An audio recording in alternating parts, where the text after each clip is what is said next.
بسم اللہ الرحمن الرحیم۔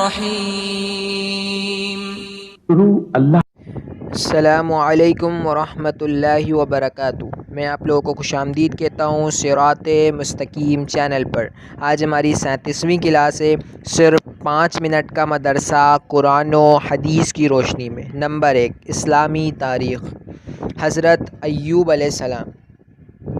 حضرت ایوب علیہ السلام حضرت اسحاق علیہ السلام کی اولاد میں سے ہیں۔ ان کا شمار عرب کے پیغمبروں میں ہوتا ہے۔ وہ اللہ تعالیٰ کے نیک اور بڑے صابر و شاکر بندے تھے۔ انہوں نے صبر و شکر کی ایسی مثال پیش کی کہ خود اللہ تعالیٰ نے ان کے صبر و تقوی کی شہادت دی۔ وہ ایک کامیاب تاجر اور معاملات میں حد درجہ امانت دار ہونے کے ساتھ تقوی و پرہیزگاری میں بھی بے مثال تھے۔ وہ غریبوں کو کھانا کھلاتے، بیواؤں، مسکینوں اور تنگ دستوں کی خوب مدد کیا کرتے تھے۔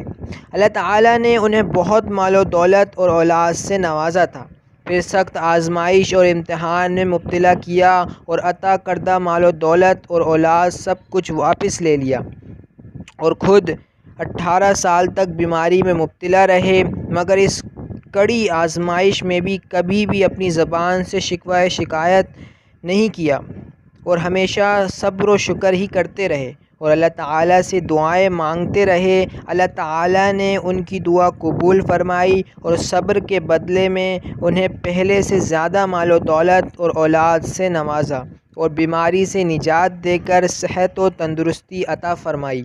نمبر 2، اللہ کی قدرت، پرندوں کا فضا میں اڑنا۔ اللہ تعالیٰ نے پرندوں کو پر عطا فرمائے جن سے وہ اڑتے ہیں، کبھی پروں کو فضا میں پھیلائے رہتے ہیں اور کبھی سمیٹ لیتے ہیں۔ دونوں حالتوں میں وہ فضا میں موجود رہتے ہیں اور وزنی ہونے کے باوجود زمین پر نہیں گرتے۔ انہیں فضا میں کون روکے رکھتا ہے؟ اللہ تعالیٰ نے ان پرندوں کو اپنی قدرت سے فضا میں اڑنے کی صلاحیت سے نوازا ہے۔ اللہ تعالیٰ قرآن میں فرماتا ہے، کیا وہ لوگ اپنے اوپر اڑنے والے پرندوں کو نہیں دیکھتے کہ پر پھیلائے ہوئے اڑتے پھرتے ہیں اور کبھی اسی حالت پر سمیٹ لیتے ہیں، اور دونوں حالتوں میں وزنی ہونے کے باوجود زمین اور آسمان کی درمیانی فضا میں پھرتے رہتے ہیں۔ انہیں خدائے رحمان ہی فضا میں تھامے ہوئے ہیں، بے شک ہر چیز اس کی نگاہ میں ہے۔ نمبر 3، ایک فرض کے بارے میں، اذان جمعہ کے بعد دنیاوی کام چھوڑ دینا۔ قرآن میں اللہ تعالیٰ فرماتا ہے، اے ایمان والو، جمعے کے دن جب جمعے کی نماز کے لیے اذان دی جائے تو سب کے سب اللہ کے ذکر کی طرف دوڑ پڑو اور خرید و فروخت چھوڑ دو، یہ تمہارے لیے بہتر ہے اگر تم جانتے ہو۔ خلاصہ، جمعے کی اذان سننے کے بعد فوراً جمعے کے لیے نکلنے کی تیاری کرنا اور سارے دنیاوی کام کاج کا چھوڑنا ضروری ہے۔ نمبر 4، ایک سنت کے بارے میں، غسل سے پہلے وضو کرنا۔ حضرت عائشہ رضی اللہ تعالی عنہ بیان کرتی ہیں کہ رسول اللہ صلی اللہ علیہ وسلم جب غسل جنابت کرتے تو پہلے دونوں ہاتھوں کو دھوتے، پھر نماز کی تنہا وضو فرماتے۔ نمبر 5، ایک اہم عمل کی فضیلت، لوگوں کے فائدے کے لیے اچھا کام کرنا۔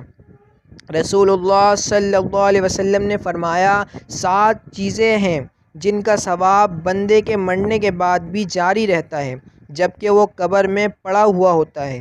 جس نے علم دین سکھلایا، کوئی نہر کھودی یا کوئی کنواں کھدوایا یا کوئی درخت لگایا یا کوئی مسجد بنائی یا کوئی قرآن چھوڑ گیا یا کوئی اولاد چھوڑ دی جو اس کے لیے مرنے کے بعد مغفرت کی دعا کرے۔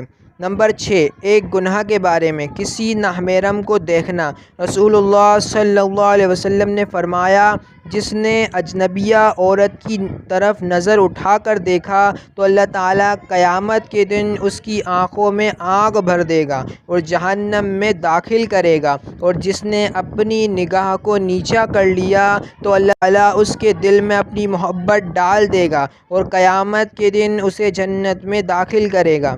نمبر 7، دنیا کے بارے میں، مال کا زیادہ ہونا۔ رسول اللہ صلی اللہ علیہ وسلم نے ارشاد فرمایا، اس وقت تک قیامت نہیں آئے گی جب تک تمہارے اندر مال کی اتنی کثرت نہ ہو جائے کہ وہ پہننے لگیں۔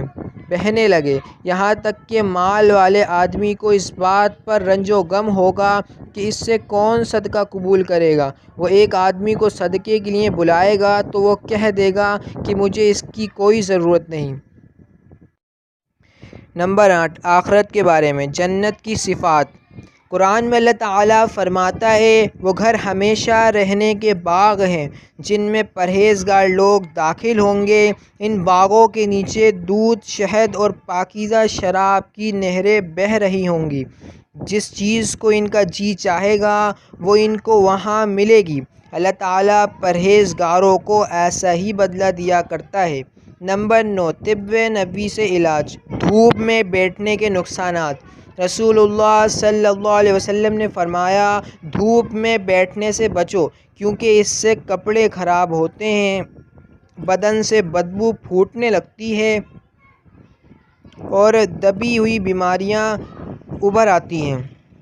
نمبر 10، قرآن کی نصیحت۔